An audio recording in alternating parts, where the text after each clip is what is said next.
Bien, pues vamos ahora a continuar con los estudios que tenemos por la tarde, los estudios de doctrinas cristianas, ¿no?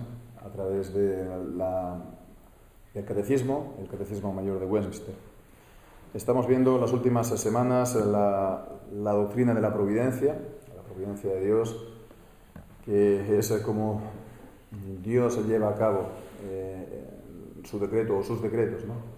La voluntad de su consejo que Él decidió en sí mismo antes de la fundación del mundo, pues en el tiempo Él la lleva a cabo por medio de las obras de la creación y de la providencia. Hemos estado considerando la providencia de Dios en general, la providencia de Dios para con los ángeles, ¿no? Que también tiene que ver sobre todo con, digamos, la cuestión de la caída, ¿no? El primer pecado, la relación de la voluntad de Dios, de la providencia de Dios con el primer pecado, porque antes de ser el pecado de los hombres, antes fue el pecado de Satán y de los que lo siguieron. De ahí que él fuera el tentador. Bien, lo estuvimos considerando entonces la semana pasada y ahora nos toca ver ya por último la providencia de Dios para con el hombre, y particularmente en los orígenes, ¿no? En el estado en el que el hombre fue creado, original. El estado original también a veces se llama el estado de inocencia, porque fue anterior al pecado, el pecado de Adán, que es el pecado también de todos nosotros. Entonces vamos a leer esta pregunta, esta respuesta, y lo vamos a estar comentando, viendo también las citas a cada momento. Dice: ¿cuál fue la providencia de Dios para con el hombre en el estado en que éste fue creado?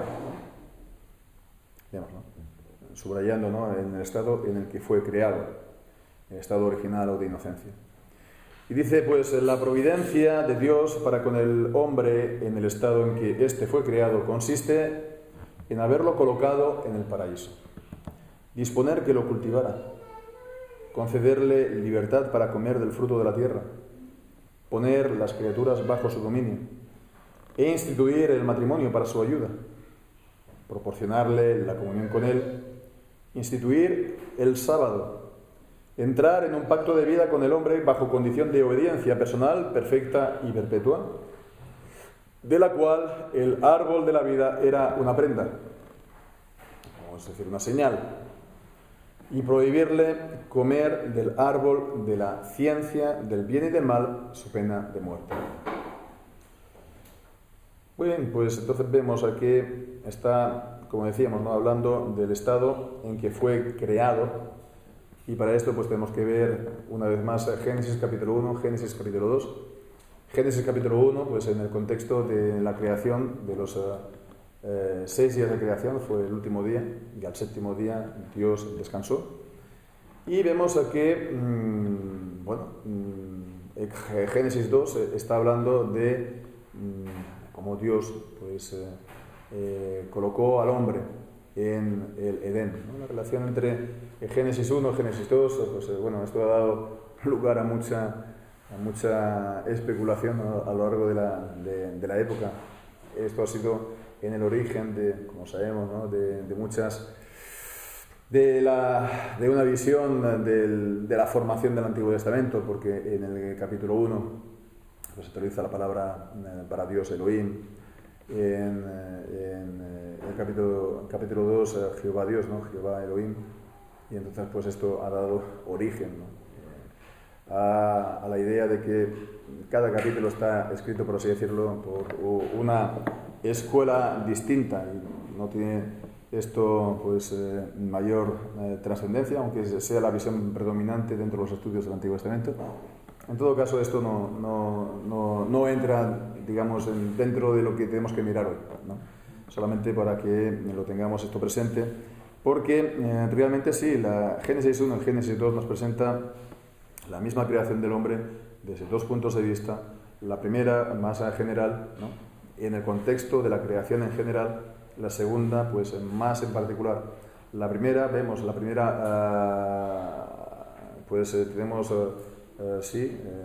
se nos dice que fue creado el hombre y mujer, ¿no? A imagen y semejanza de Dios, y vemos cómo esto fue hecho de una manera en el tiempo, ¿no? Génesis 1 es más general, en el capítulo 2 pues se va más al detalle y nos entramos más en lo particular. Por ejemplo, en Génesis 1 se nos dice la primera, sí, que fueron creados varón y hembra, y en Génesis 2 se nos dice que primero fue creado Adán y después la mujer. Se nos dice también que en la primera palabra en Génesis 1 de Dios al hombre es creced y multiplicaos. Y en Génesis 2 pues vemos que esto fue, requirió también de cierto, por así decirlo, tiempo, que el hombre Dios creó a la mujer del cuerpo de Adán y se la presentó y de esta manera instituyó, como vamos a ver hoy, también el matrimonio. Entonces, vemos que tras la creación, ¿no?, Dios puso a Adán en Edén. Parece esto un juego de palabras, pero no lo es. Adán, en todo caso, en hebreo es Adam, que acaba con M, como Abraham, ¿no?, o Jerusalén. Entonces, Edén, ¿no?, también es conocido como paraíso. El nombre Edén es el nombre hebreo, paraíso proviene de la palabra griega, ¿no?, paraíso. Y bueno, ya sabemos, ¿no?, que todos decimos, ¿no?, pues cuando uno está muy bien, ¿no?, después ha ido al campo y ha estado disfrutando un bello día, ha comido bien, una buena sandía, ¿no?, y está pues entonces sentado debajo de la higuera y dice, pues esto es el paraíso, ¿no?, para decir que, ¡uy, qué bien me encuentro!, ¿no? Y se dice así, de esa manera un poco, pues, ¿qué decimos? Figurada, ¿no?, o simbólica, ¿no? Un paraíso como el estado de felicidad, ¿no?, sobre todo sensual, en cuanto a los sentidos, ¿no? Bueno, pues decir que el paraíso en la Biblia pues es un lugar. En Génesis capítulo 2 pues vemos que es un lugar real, no es tanto simbólico, no es entonces alegórico, no es, una cosa idealizada, porque hasta se nos da la situación geográfica, dice que estaba pues a partir del versículo 10 se nos dice que salía de Edén un río para regar el huerto y de allí se repartía en 4 brazos. El nombre de uno era Pisón. Este es el que rodea toda la tierra de Ávila, a donde hay oro. El oro de aquella tierra es bueno. Hay allí también bedelio y ónice. El nombre del segundo río es Guión. Este es el que rodea toda la tierra de Cus. El nombre del tercer río es Hidekel. Y este es el que va al oriente de Asiria. Y el cuarto río es el Éufrates. Entonces vemos aquí, por la posición geográfica, está hablando, por lo tanto, de la zona de Asiria, de la zona de Babilonia. Hidekel es otro nombre para Tigris, ¿no? El Éufrates, pues, ¿qué vamos a decir, no? Es el río Éufrates. Y entonces se está situando, pues, por la zona, sí, de Asiria, de Babel, por lo tanto, en Mesopotamia, ¿no? También dicen que la ciencia, dicen, sin ánimo de querer hacer aquí concordismo, ¿no?, entre lo que dice la Biblia y lo que dice la ciencia, porque eso muchas veces nos puede salir tirarnos un tiro en el pie, ¿no? Pero bueno, también dicen muchas veces que por los estudios que hacen de genética y todo esto, pues que el origen de la humanidad estaría situado entonces en la zona de Mesopotamia, etc. Pues ya lo dice la Biblia, ¿no? Pero bueno, en todo caso vemos que habiendo visto esto, ¿no?, la providencia de Dios para con el hombre en el estado en que fue creado consiste en haberlo colocado en el paraíso. Entonces, ¿cuándo fue eso? Fue en el mismo momento, en el día sexto de la creación. Yo digo, entonces, esto es simplemente una idea personal mía y no lo toméis entonces esto como que algo que sea así, ¿no? Una idea personal mía es que Dios creó, pues al hombre en el sexto día, ¿no?, y que esto fue posterior al sexto día. Pero bueno, entiendo que es poca la información que nos da la palabra y bueno, hay gente que pueda también pensarlo de manera diferente, tampoco es una cosa muy, muy importante. sí se mantiene que realmente Génesis 1 y Génesis 2 es un texto, podemos decir, histórico. No es un texto alegórico, simbólico, sino que está hablando de lo que realmente aconteció, la creación de Dios. Y esto es un punto realmente importante. Realmente importante, y aquí sí que quiero hacer, digamos, énfasis, ¿no?, en esto. La importancia de mantener la veracidad de Génesis 1 y 2. ¿No? Aquí está hablando sobre todo de Génesis 2, ¿no? Cuando Génesis 1 sería, pues entonces, todo lo que tiene que ver con la teoría de la evolución, etcétera, ¿no? Y Génesis 2, pues digamos, sería lo que se deriva de ello, se deriva de la creación del hombre, ¿no? Es importante, es realmente una importancia trascendental. Cuando en el siglo XIX comenzó entonces la teoría de la evolución, bueno, ya existía antes, ¿no?, pero sabemos que la publicación del libro este del origen de las especies, si no me acuerdo mal, si fue en 1859, pues las sociedades occidentales eran todas cristianas, ya fueran católicas romanas, ¿no?, tradición papista, o tradición protestante, que podría ser pues en Alemania, a lo mejor en los países nórdicos, luterano, ¿no?, o iglesia evangélica. En Inglaterra, pues la iglesia de Inglaterra, no por no llamar anglicana, o sí, anglicana. Y después también, pues otros países reformados como Holanda, ¿no?, presbiterianos, como que es la iglesia reformada en Escocia. Quiero decir que la iglesia estaba implantada en la sociedad, estaba establecida en la sociedad, incluso por ley.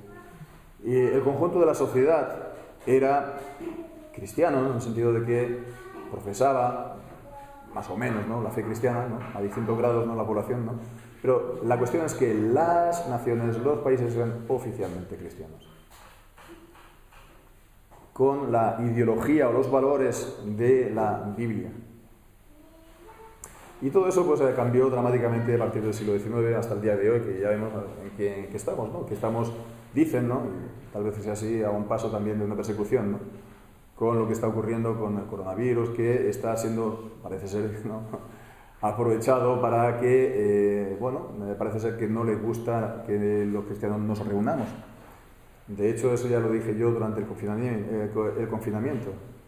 Ya estuve predicando acerca de ese peligro, de que una vez el diablo ve que los cristianos no nos reunimos, pues eso a él le gusta y va a hacer lo posible para que se continúe en el tiempo.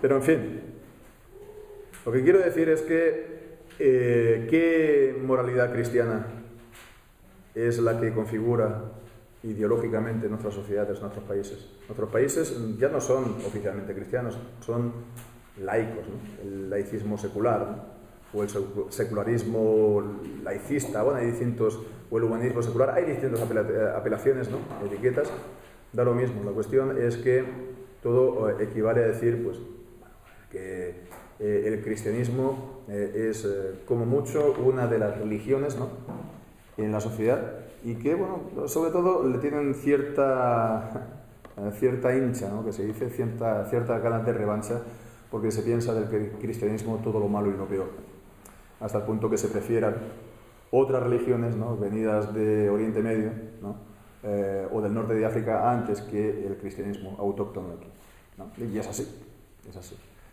Entonces se le ve como, pues, colaborador de todos los males habidos en la historia de la sociedad, etcétera, colaborador necesario. Y bueno, pues entonces, desde una perspectiva también del arco, sabemos que está a la derecha y a la izquierda, pues de una de estas perspectivas, pues entonces se ve como colaboradora de las injusticias sociales, económicas, el capitalismo, etcétera, etcétera. Con lo cual, pues vemos que la moralidad de hoy en día es una mezcla de todo, una mezcla sobre todo de humanismo, una mezcla de de que cada uno haga lo que quiera, ¿no? Sí, con tal de que, bueno, pues eso no interfiera en la vida de los demás. Ese es, digamos, el principio sencillo que la gente tiene en la cabeza. Y después, bueno, pues que nadie tiene que decirle a nadie que esto está bien, que esto está mal, que eso es la moral, y la moral es una palabra muy fea. Entonces, lo que configura la mentalidad, el pensamiento, la moralidad de el consenso, digamos, de las poblaciones hoy en día, es una mezcla sobre todo, pues eso, de progresismo, ¿no? De izquierdismo, bueno, pues cada vez más se han erosionado completamente instituciones básicas, ¿no? Que antes estaban configuradas conforme a la Biblia, conforme al cristianismo, ¿no? La familia, etcétera, etcétera, el trabajo, la propiedad, todas estas cosas, ¿no? Y bueno, en un principio, cuando comenzó el Darwin y el darwinismo, pues hubo, bueno, por supuesto, polémica, pero también hubo una corriente dentro de los cristianos a que no veían mal, ¿no? el adaptarnos a esto o concordar con esto, ¿no? De ahí el concordismo que digo. Como que, bueno, esto no va a afectar, ¿no? Está el Evangelio, está la historia de Jesús, está Jesucristo, y esto está, no se toca, ¿no? No se toca para nada. Pero bueno, después están los inicios, los orígenes del hombre, de la humanidad, y esto, pues, ¿por qué no? ¿Por qué no puede ser verdad lo que dice Darwin, ¿no?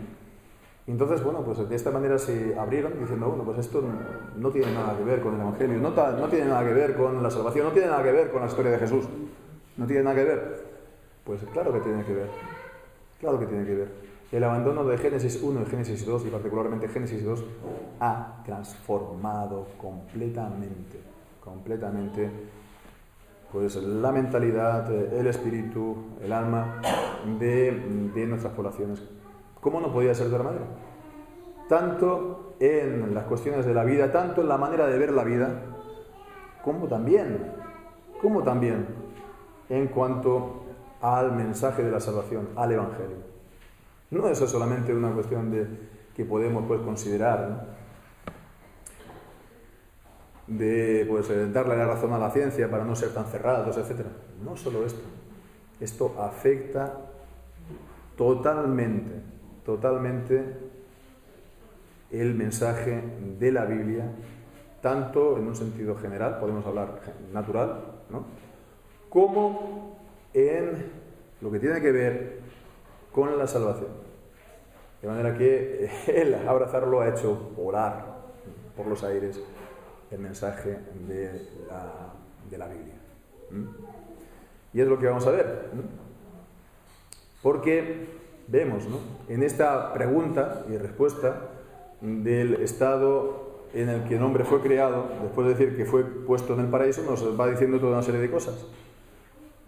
De lo que, digamos, esto significa, ¿no?, de la trascendencia de esto, tanto en cuestiones naturales como en la cuestión también, podemos decir, sobrenaturales, no en el sentido de milagroso, sino de la gracia, ¿no?, de la salvación. ¿Cómo vamos a intentar ver, no? Primeramente, los naturales es lo que creo que es una distinción, aunque no está esta etiqueta, pero sí que vemos por el orden mismo. Dice que lo puso en el paraíso, consiste en haberlo colocado en el paraíso, ¿no?, primeramente, y después dice disponer que lo cultivara. Disponer que lo cultivara, concederle libertad de comer del fruto de la tierra. Nos dan entonces los textos de Génesis 2, vemos siempre. Génesis 2, capítulo 2, versículo 8. Y Jehová plantó un huerto en Edén al oriente y puso allí al hombre que había formado. Y también en 15 dice, tomó pues Jehová Dios al hombre y lo puso en el huerto del Edén para que lo labrara y lo guardase. Y también en el versículo 16 siguiente, y mandó Jehová Dios al hombre diciendo, de todo árbol del huerto podrás comer. Entonces vemos que aquí, primeramente, vemos que Dios dispone que el hombre en el huerto, en el Edén, cultivara, lo cultivase, ¿no? Entonces, ¿esto qué significa? Un trabajo, ¿verdad? Un trabajo. No sabemos pues, cuántas horas, ¿no? En todo caso, al ser el paraíso y no estar pues, todavía vigentes la maldición de la tierra por causa del pecado, ¿no? Esa que dice que con sudor comerás, ¿no? El pan, los sudor de tu frente, o que la tierra te producirá cardos espinos. No sería un trabajo fatigante, extenuador, pero era un trabajo. Tenía que cultivar el huerto. Ordenarlo, por lo tanto, ¿no? Y cultivarlo también implica, por lo tanto, plantar, ¿no? Y después también comer. Aunque también vemos que aquí dice que comer de los árboles, en el versículo 16, de todo árbol del huerto podrás comer, ¿no? También, por tanto, de los que él vaya a cultivar. Entonces vemos que aquí está hablando de la institución del trabajo. Una institución divina. Dios ha instituido que el hombre trabaje. Y eso desde el mismo origen. Desde el mismo origen. Dios creó al hombre y después lo puso en el huerto y lo puso para que lo cultivara. Es algo, por lo tanto, casi fundacional, constituyente del hombre. Imaginémonos ahora la teoría de la evolución del Darwin, ¿no? El trabajo. ¿Cuándo empezó a trabajar aquí el género humano o la raza humana, ¿no? ¿No? Ellos comían, ¿no? Siendo, pues eso, pues, toda la fase evolutiva ninguno trabaja. Era, pues eso, animales, ¿no? Los animales trabajan, no trabajan, ¿no? Trabajan cuando los hombres lo ponen a trabajar, ¿no? Al burro, al buey, etcétera, o al caballo, ¿no? Al servicio del hombre. Los animales no trabajan. Por lo tanto, si se ve al hombre desde la perspectiva de la ciencia, entonces el hombre como un animal es algo sobrevenido, por lo tanto es algo cultural, es algo que, como decía a lo mejor el Marx, digo a lo mejor porque es difícil entenderlo si uno se pone a leerlo, no se sabe si lo que dice es una cosa u otra. Bueno, pues como que es alienante, ¿no? La relación del hombre con la naturaleza no es directa, ¿no? Tiene que haber siempre un trabajo por medio y al final pues ese trabajo por las injusticias de la sociedad no lo disfruta uno, sino que uno es alienado enajenado, privado de ese trabajo. Así pues, no es de extrañar que, bueno, sí, por supuesto que en las condiciones de vida, también de trabajo, en la Revolución Industrial primera, pues fueron muchas veces inhumanas, ¿no? También trabajo de niños, etc. Pero estamos viendo que lo del trabajo no se dice muy claro hoy en día y que se ve como un derecho humano, bueno, pues que al final pues se trabaje 4 días a la semana y tres no, y ahí pasará a 3 días a la semana o 1, o al final que no trabaje nadie, que si es posible eso, y que todos recibamos una paga del Estado, ¿no? Entonces vemos aquí hay un problema aquí en cierta tendencia política o ideológica en cuanto al trabajo, de no considerarlo como algo pues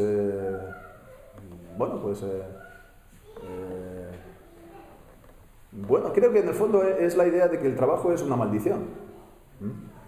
Una maldición. Y en eso pues participa mucha gente aún sin saberlo, ¿no? El trabajo como que nunca, cuando te lo encuentras a alguien por la calle que va al trabajo, nunca te va a decir que ¿qué tal? Bien, bien, yo voy al trabajo, qué maravilla, ¿no? No te va a decir eso, ¿no? Aquí tirando, ¿no? Entonces, esta es una visión que arrastramos y que se corrige verdaderamente desde el punto de vista de la Biblia. Instituido por Dios.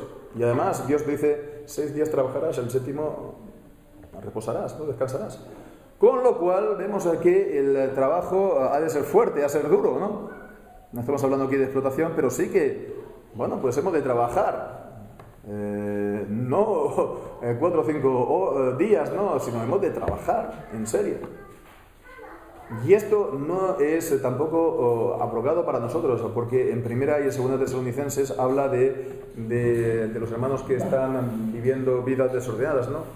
Ataktoi en griego. Aquellos a que no quieren trabajar esperando la venida del Señor Jesucristo y que se meten entonces en la vida de los demás y llevan las cuentas de los demás y, en fin, eso también a veces ocurre. Hay gente que no quieren trabajar, ¿no? Que a lo mejor pues quieren sí ganar dinero pero no quieren trabajar, ¿no? Entonces, no, la Biblia nos muestra la dignidad del trabajo porque ha sido instituido por Dios y que nos tenemos que ocupar en ello para servir a Dios, ¿no? Y claro, no es solamente entonces el trabajo, sino también es lo que el fruto del trabajo, y dice por lo tanto concederle libertad para comer del fruto de la tierra. El fruto de la tierra es también el fruto de su trabajo. Entonces, esto es también entonces una aliciente a su trabajo. Si estás trabajando y no ves nada, ningún beneficio, pues entonces como que no tiene mucho aliciente el trabajo, pero si te permite comer a ti y a tu familia y progresar también en la vida, pues entonces es un aliciente para que lo hagamos mejor. Entonces vemos, el fruto del trabajo le podemos cambiar el nombre y le llamamos propiedad, ¿no? La propiedad es aquello que se consigue trabajando y que se va acumulando, ¿no? A lo largo del tiempo y que, bueno, después yo me muero y se lo dejo a mis hijos y así sucesivamente. Eso es la propiedad, ¿no? A lo mejor no será eso una definición de diccionario, ¿no? O universitaria, pero yo creo que es bastante manejable y funcional, ¿no? La propiedad es lo que uno consigue trabajando o que ha recibido de sus mayores, ¿no? Que lo han conseguido trabajando. Es el fruto del trabajo. Y bueno, pues entonces, ligado entonces al rechazo de la visión bíblica de las cosas, pues entonces si se tiene problemas con la cuestión del trabajo, porque no es consustancial al hombre mismo, pues la propiedad. La propiedad entonces es lo que se quedan los ricos para esquilmar a los pobres, etcétera, etcétera, ¿no? Y entonces, la propiedad es el gran enemigo, ¿no? El enemigo del pueblo, el enemigo del género humano, ¿eh? Y bueno, pues es la visión que está ahora, pues en la que está también bastante inmersa pues Roma, ¿no? Con este papa, ¿no? Que es un papa no muy amigo, por lo tanto dicen al enriquecimiento. ¿Qué es el enriquecimiento? Pues que uno pueda trabajar, ¿no? Y que pueda pues recibir el fruto de ello. Es bastante, por lo tanto, socializante, con lo cual pues no es de extrañar que la buena fama que tiene pues en prensa, etcétera, etcétera, ¿no? Este personaje. Bien, pues entonces la propiedad es lo que se ha ganado legítimamente con el trabajo y uno tiene derecho, por lo tanto, divino, dado por Dios, ¿no?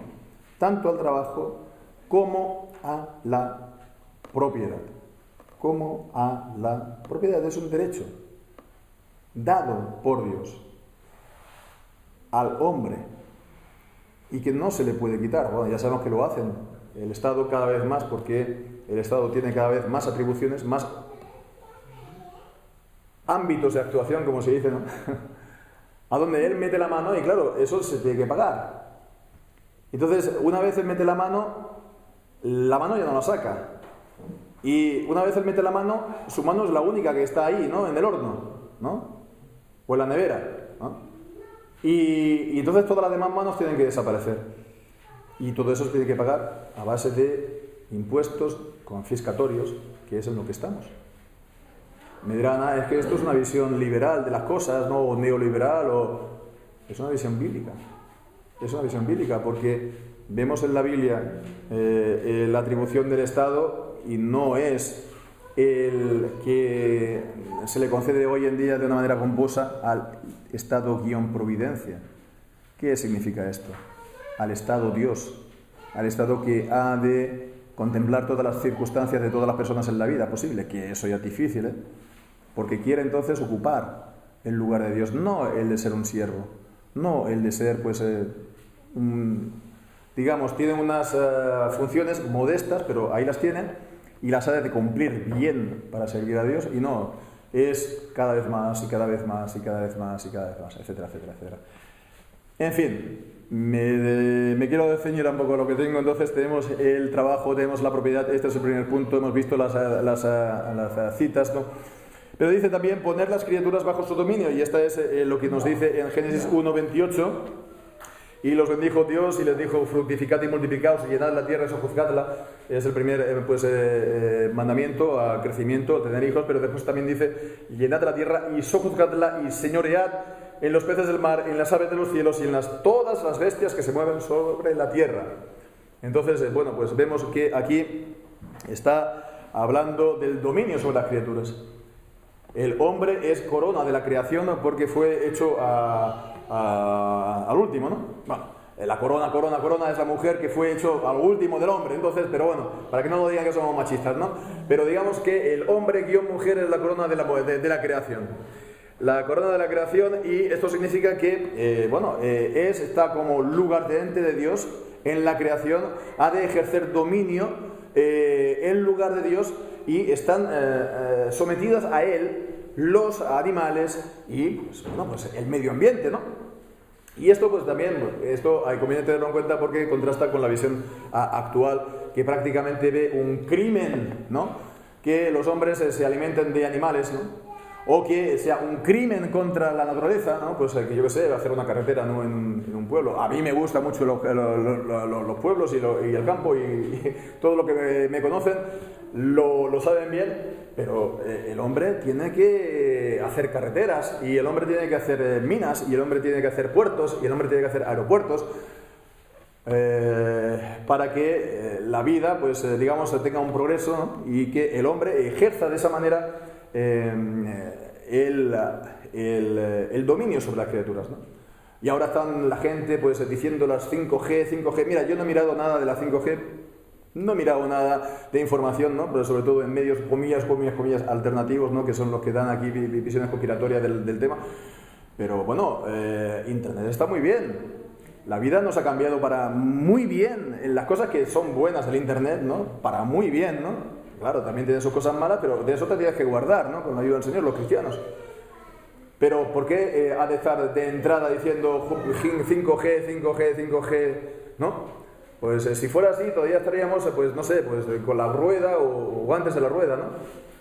Quiero decir que los progresistas están en el progreso es curioso, ¿no? Esta paradoja, el progreso de lo moral, ¿no? Pero después son más reaccionarios que todas las cosas en cuestiones de ecología, ¿no?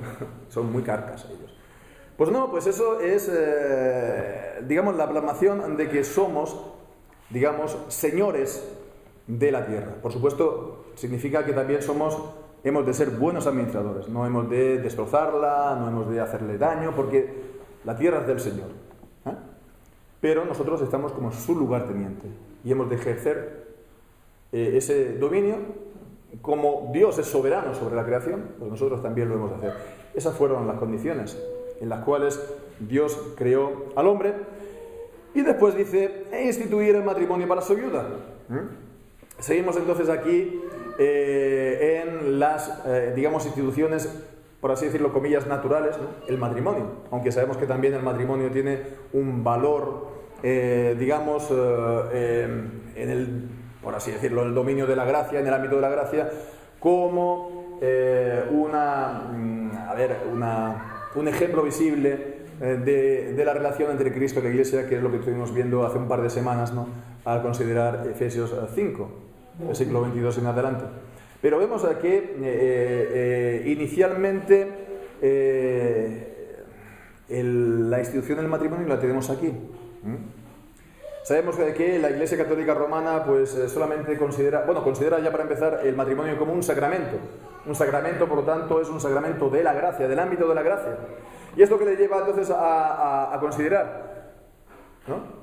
Que los matrimonios que no han sido dados por ella pues no son verdaderamente matrimonios, ¿no? y por eso pues puede volver a casar pues a un divorciado o una divorciada si ha sido pues casado pues civilmente, y no sería así en la Iglesia. Entonces son ese tipo de cosas, ¿no? Pero esto evidentemente es una manera de ver la relación entre la naturaleza y la gracia, ¿no? Y bueno, pues entonces es ver que el matrimonio, por lo tanto, como que no hay un matrimonio natural, ¿no? Como que la naturaleza está absorbida completamente por la gracia, ¿no? De una manera parecida también a lo que pasa con la transubstanciación, según ellos, ¿no? El pan y el vino ya no son pan y vino, que es lo natural, lo que vemos, ¿no? Sino que ahora es cuerpo y sangre, pero eso es sustancialmente lo que realmente son. Bueno, pues entonces el matrimonio está instituido en la creación y por lo tanto es para todos los hombres, es universal. No es que se esté aquí contemplando las otras religiones también, ¿no? En su institución, pero en realidad es una institución creacional de la creación y es por lo tanto universal para todos los hombres, ¿no? Y es entre un hombre y una mujer. El texto que nos da aquí es Génesis capítulo 2, versículo 18, cuando las palabras dice: no es bueno, la palabra de Dios, que el hombre esté bueno, le haré la ayuda idónea para él. Y después entonces está el relato de la creación de la mujer y la respuesta de Adán, versículo 23: esto es ahora hueso de mis huesos y carne de mi carne, esta será llamada varona, porque del varón fue tomada. Y dice: por tanto dejará el hombre a su padre y a su madre y se unirá a su mujer y serán una sola carne. Y esta es la palabra, por lo tanto, con la que está instituido el matrimonio en el origen.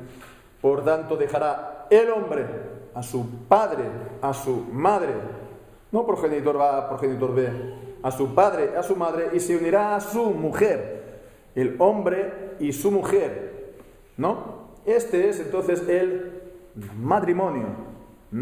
Y es algo pues también, por tanto, natural, porque es la manera de cumplir el mandato de Dios en Génesis 1, de que el hombre y la mujer llenen la tierra, ¿no? Crezcan y se multipliquen. En Génesis 1:28, fructificad y multiplicaos. El matrimonio, por lo tanto, es la institución para traer hijos al mundo y para gobernarlos, y por lo tanto el matrimonio sí o sí solamente puede ser entre un hombre y una mujer. Y eso ha sido así durante miles de años y es ahora solamente con la contracepción y después también con la fertilización esta in vitro, etcétera, que bueno, pues el hombre puede, entre comillas, crear, ¿no? Y bueno, pues entonces implantas un embrión a una mujer y entonces, bueno, da igual que sea un hombre o una mujer, si son dos mujeres o si son dos hombres y el embrión es de alquiler, quiero decir, hay más posibilidades, ¿no? Pero en el fondo es una apariencia engañosa, porque siempre va a necesitar pues el concurso de un hombre y una mujer. Entonces siempre, a no ser que hagas una clonación, pero eso ya es otra cosa. Entonces el matrimonio es una institución creacional, es una institución natural, es aparte de lo que se han inventado pues últimamente las legislaciones en los países occidentales pensando que es igualitario, que es la igualdad, ¿no? Es que no es ni igualdad ni desigualdad, es que la vida es así, ¿no? Es que la vida es así. No sé, uno puede que desear tener 4 manos, pero uno nace solamente con 2, ¿no? O no sé. Uno puede tener aquí deseo de nacer rubio, ¿no? Bueno, naces moreno, pues sí, te puedes teñir el pelo, pero sigue siendo moreno, ¿no?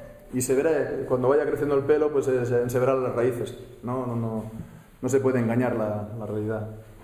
Entonces, bueno, vemos, ¿no? Todas estas cosas, ¿sabes? Si tocas Génesis 1, Génesis 2, pues todo esto se va. Se pierde el fundamento de todas estas cosas. Y vemos que estamos hablando del trabajo, de la propiedad, estamos hablando del dominio, de las condiciones del progreso, de la sociedad, de la familia, del matrimonio de la familia. Es, por lo tanto, lo básico, lo fundamental de las sociedades, ¿no?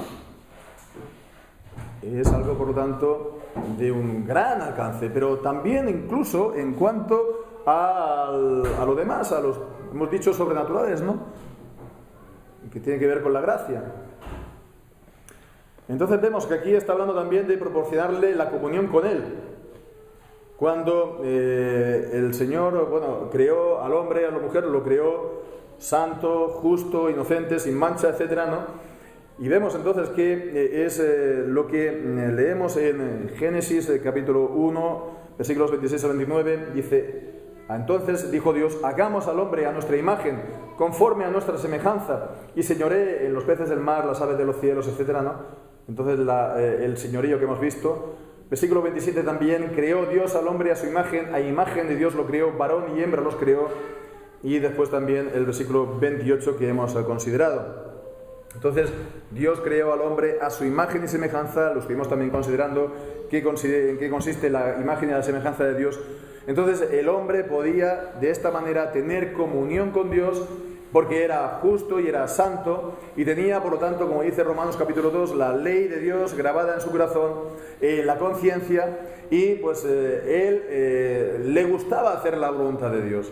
La obediencia no le resultaba eso penoso, ni lo hacía, con reproche, porque fue su propia naturaleza hacer las cosas conforme a la voluntad de Dios, y mientras estuvo en esa obediencia, tuvo también esa comunión con Dios. Pero los dones de Dios para el hombre en el estado en el que fue creado fue más allá. La providencia de Dios fue más allá, porque dice también que instituyó el sábado que lo hemos instituido al final del capítulo 1, como pues leemos en Génesis capítulo 2 y versículo 3, cuando dice: bendijo Dios el día séptimo y lo santificó, porque en él reposó de toda la obra que había hecho en la creación.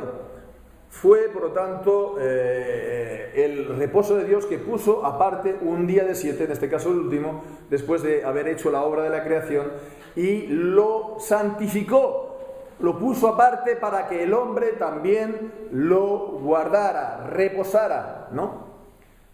Y de esa manera fue, para el descanso del hombre, por supuesto, que ha estado trabajando durante 6 días en el huerto, pero también de esa manera puede contemplar más la creación de los cielos y de la tierra, ¿no? Y al contemplar los cielos y la tierra tal como Dios los había creado, eso les lleva a una adoración a Dios, porque los cielos cuentan la gloria de Dios y declaran, por lo tanto, su eterno poder y su deidad, como nos dice también Romanos 1, juntamente con el Salmo 19. Ven la gloria de Dios y esto les lleva, por lo tanto, a adorar a Dios. Pero el mismo idea también del reposo, como vemos en Hebreos, ¿no?, es la idea también de entrar en el reposo de Dios. En el reposo de Dios que podría haber llegado el hombre si hubiera también continuado en la obediencia a Dios. ¿Y esto cómo lo vemos? Pues porque entró también, como vemos, en un pacto con Él. Entró en un pacto con Adán, con el hombre, en el Edén, cuando dice entrar en un pacto de vida. Aquí utiliza la terminología pacto de vida, está también la terminología pacto de obras, ¿no?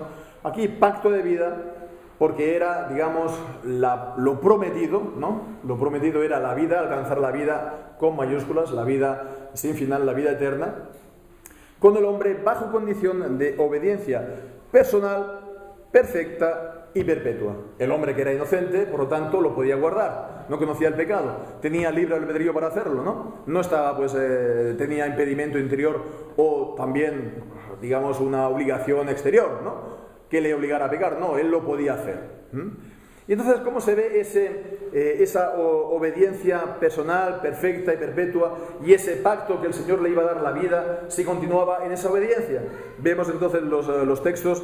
Romanos capítulo 10, curioso, ¿verdad? No está hablando aquí directamente del antiguo, de Génesis 1, pero es en Romanos capítulo 10 y versículo 5.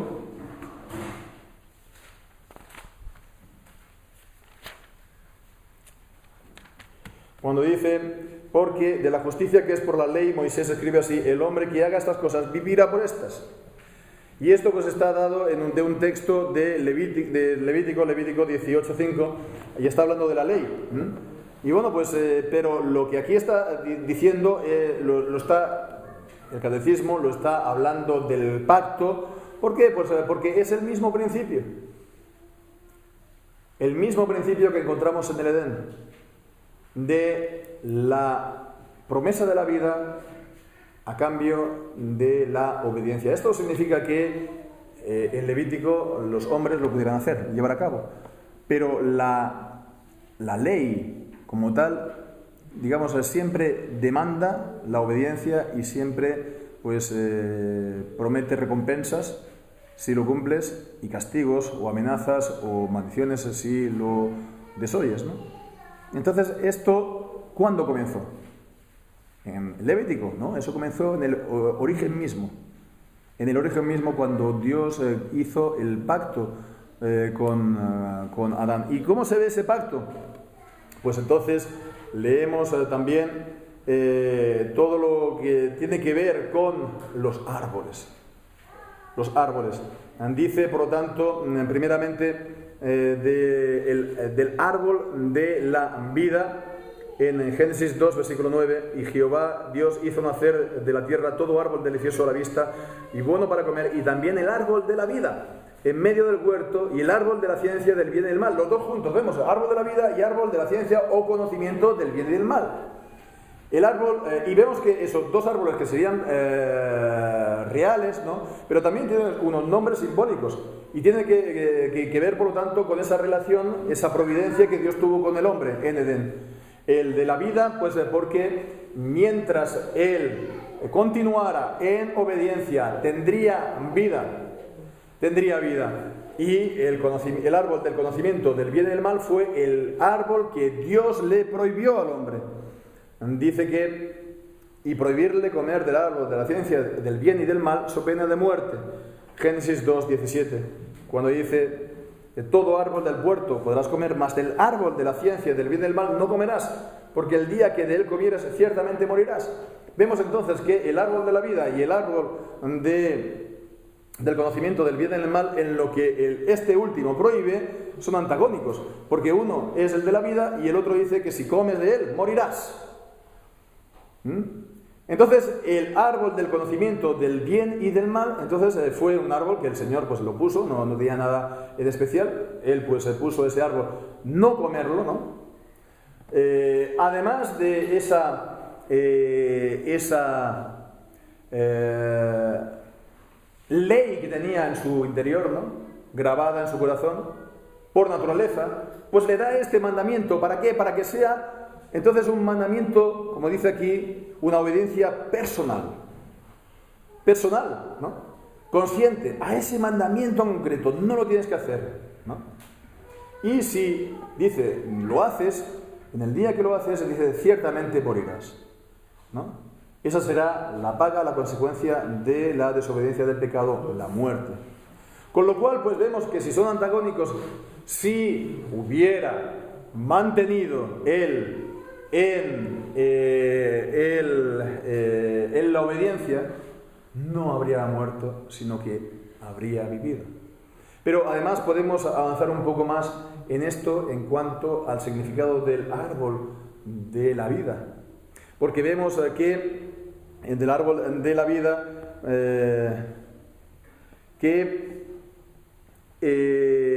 cuando después de haber pecado, Dios prohíbe al hombre que alcance el árbol de la vida, porque vemos en el capítulo 3, en el versículo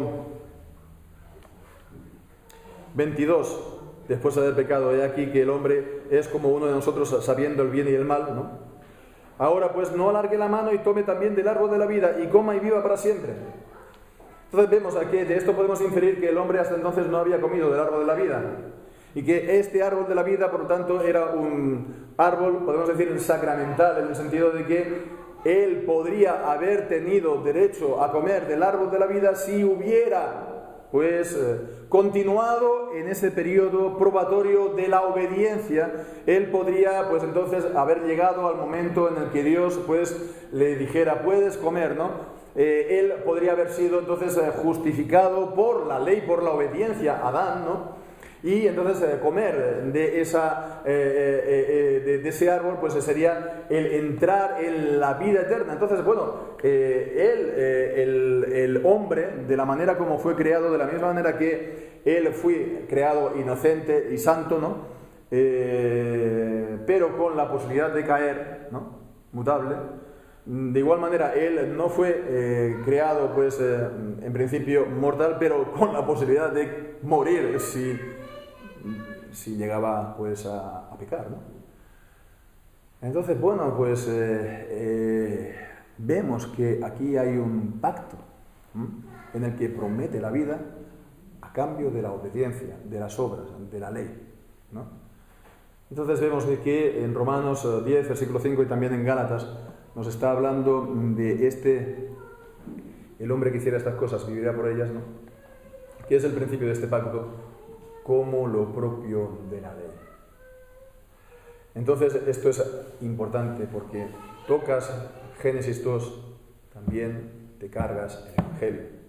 Te cargas el Evangelio en el sentido de la distinción entre la ley y el Evangelio. La distinción entre la ley y el Evangelio. Te cargas también el Evangelio en el sentido de que hay una caída del pecado, que Dios no creó al hombre pecador, o que la caída del hombre no es como si fuera la minoría de edad del hombre, ¿no? Y que, digamos, la educación, la cultura, etcétera, etcétera, lo eleva, ¿no? Todas estas ideas, ¿no? Es lo que ocurre en el vacío de Génesis 1 y 2, si lo quitamos de la Biblia y lo quitamos de la fe. Entonces, también está el paralelo de Adán y de Cristo en Romanos 5, 1 Corintios 15, que de la manera que la muerte vino por el pecado de uno, pues ahora viene a todos la justificación de la vida por la obra de uno, Jesucristo. A todos, pues todos los llamados, todos los que están en el propósito del Padre. Así pues, vemos aquí te cargas la caída, te cargas el pecado original, te cargas por lo tanto también la necesidad del Evangelio, a no ser que entiendas el Evangelio como una hermandad universal, ¿no? Y de esta manera pues convertimos a la Iglesia en una organización o una ONG más, ¿no? Que contribuya, digamos, al bienestar de la gente. Pero bueno, pues sí, la Iglesia puede también hacer obras de diaconía, para eso están los diáconos, ¿no? Pero lo principal, lo propio de la Iglesia es anunciar la palabra de Dios, enseñar la palabra de Dios, la ley y el Evangelio, las ordenanzas de Dios, las instituciones de Dios, las creacionales, naturales, ¿no? Y también las que tienen que ver con la Iglesia, de manera que las guardemos, porque en guardarlas hay gran galardón, ¿no? Y ahí está pues también pues todo nuestro bien, ¿no? En guardar intacto el Evangelio para, por la fe en nuestro Señor Jesucristo, ser salvos. Cree en el Señor Jesucristo y serás salvo tú y tu casa. Que dice, y que el Señor bendiga su palabra. Amén.